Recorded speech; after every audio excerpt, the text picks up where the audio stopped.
Kaluma. And my church has not stopped me from having children through assisted reproductive technology. Let us use Article 24(4) of the Constitution to bring amendments that are conscious of other faiths that may not want to bring issues of assisted reproduction or surrogacy. But don't punish couples, both men and women, who are discriminated, who are stigmatized. Madam Speaker, it takes a lot for me as a woman who is in her 50s to stand before Parliament to tell you I'm childless, which in Luo we call lore. Nobody talks about lore publicly. I think it's wrong for this House to subject me to this kind of... Madam Speaker, this is not right. And I am in the House business. No, I've been in this House, I know when filibustering is being done. Bring my bill, let it fail, but bring it. It will go on record that this House does not want to support women who don't have children. Let it go on record. But don't filibuster with my bill and keep with my bill. Use Article 24(4) of the Constitution and import wordings there that exclude faiths that don't do surrogacy. I am a Seventh-day Adventist. Don't force me with things which are not in my faith.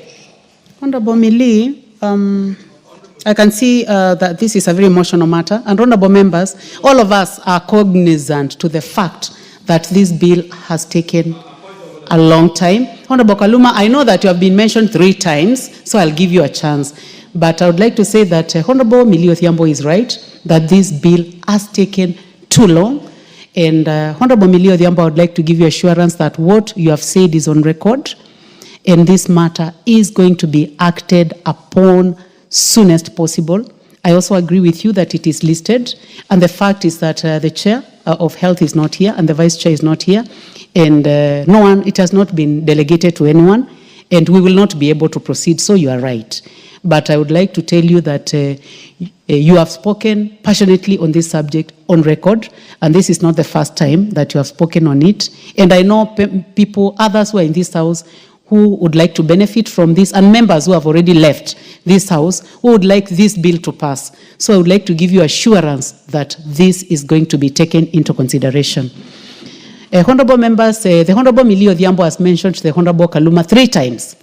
And it is only fair that I give a chance to the Honorable Kaluma to make comments. Honorable Kaluma, don't be as emotional as Honorable Millie.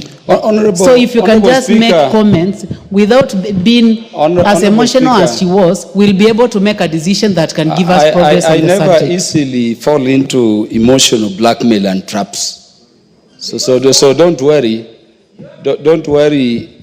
Honorable Millie, I hope you're not directing your messages at me. Yeah, but you have children. It's a fact. Yeah, but nobody stops you from getting children even by now. God has stopped me from getting Honorable Speaker, Honorable Kaluma, please do not exchange with the Honorable Millie. I thank you. I've just given you an opportunity so that you can make your comments on it, because I know that you also have interest in this but don't subject. allow me to be blackmailed emotionally.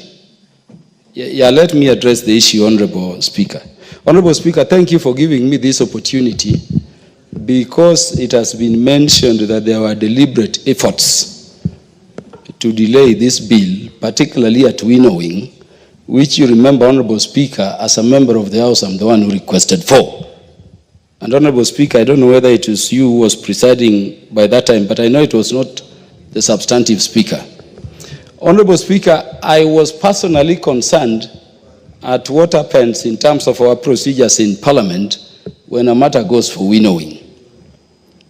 And Honorable Speaker, this is important for me that we mention it, because you remember in the morning I said it is Honorable Millie who has been frustrating progress with this bill contrary to our presentations before this House. Honorable Speaker, my understanding of winnowing is that clause by clause in a bill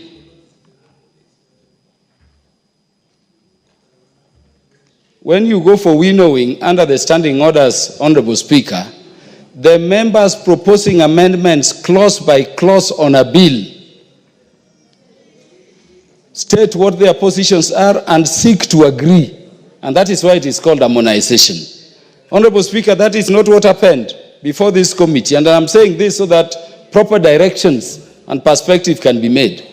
We went for winnowing, Honorable Speaker, and I remember Honorable Millie was there, I was there, Honorable Irene Mayaka was there, Honorable Shakil proposed amendments.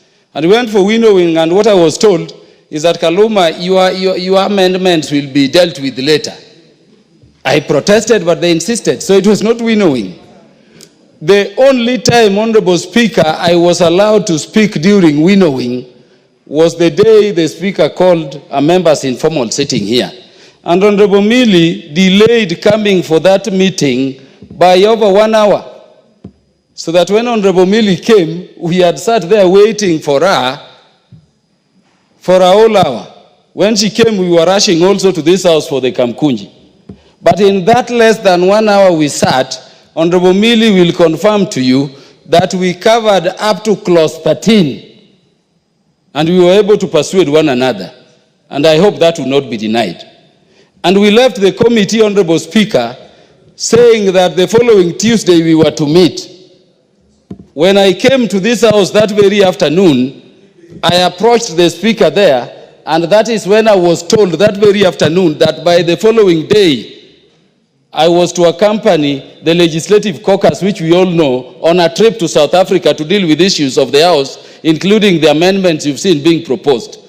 The first person, Honorable Speaker, I informed of the idea that I would not be available on the meeting we are the ones who had enforced, was Honorable Millie sitting there when I left the Speaker. And I said, you know what? I'm told I'm traveling out of the country tomorrow. Let us agree on a day we can come and finish. And we were moving towards finish. Honorable CNN was there. When I came, Honorable Speaker, Honorable Millie went to the committee on Tuesday. I also informed the committee clerk and the chair of the committee.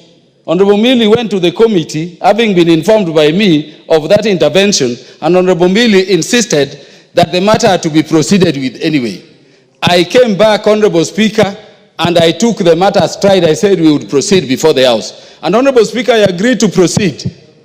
This is critical because my reputation is being attacked on something I'm approaching in good faith. I came to this House.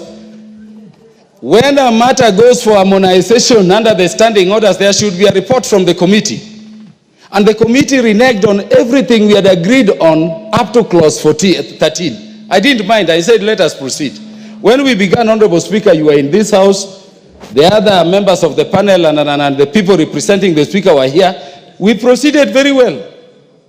Why should we be in a situation where, despite proceeding, we are being now blackmailed? Honorable Speaker, let me say this. Wind up now. Let me say this as I wind up. When we enact laws in this House, we enact them for the country. Millie is my niece. I've said that times without number.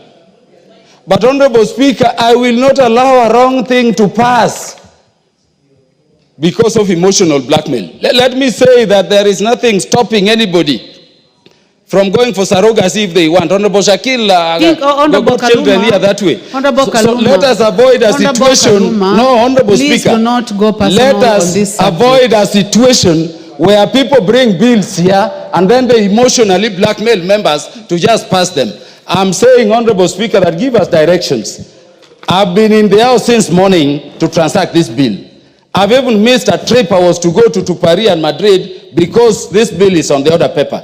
The directions I seek, which I thought Honorable Millie would seek, is that are we proceeding or not, so that we can plan other matters. But let us not be blackmailed. I think you have made your point. About surrogacy and other things which other people can still go for. I thank you, Honorable Speaker. You have made your point.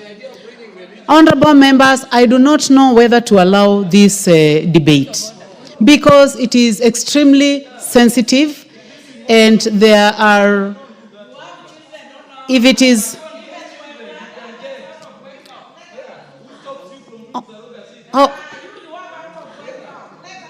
order, Honorable Millie and Honorable Kaluma. Honorable Kaluma, order, Honorable Kaluma. Honorable Kaluma, I'll focus on you, I'll not focus on Millie. Honorable Kaluma, assist us to stop this, please. Honorable members, I will not allow any further comment on this. And this is... Honorable members, the Honorable Millie Odhiambo, the Honorable... Order, Millie. Order, Honorable Millie. Order, Millie. Order, Millie. Order, Honorable Millie Odhiambo. Honorable members, the Honorable Millie Odhiambo approached the House Business Committee on the subject matter of this bill, and this bill was listed this morning and the afternoon. That means that the House Business Committee has goodwill on the subject matter. Honorable members, as you may notice, the chair is not in the House and the vice chair is not in the House, and most of the members of Health Committee are not in the House. We have not lost it all. It is still available in the afternoon. However, Honorable Millie, it is important to note that there is a possibility of losing most of the amendments, especially without the chair and without a person who has been designated to prosecute. So it is a balance that has got to be done by both you as a mover and the House leadership. So, honorable members, I would like to just say that this bill is still listed in the afternoon and end it at that point. Thank you, honorable members. Next order. Order number 14, the Equalization Fund Administration Bill, Senate Bill number 14 of 2023, second reading.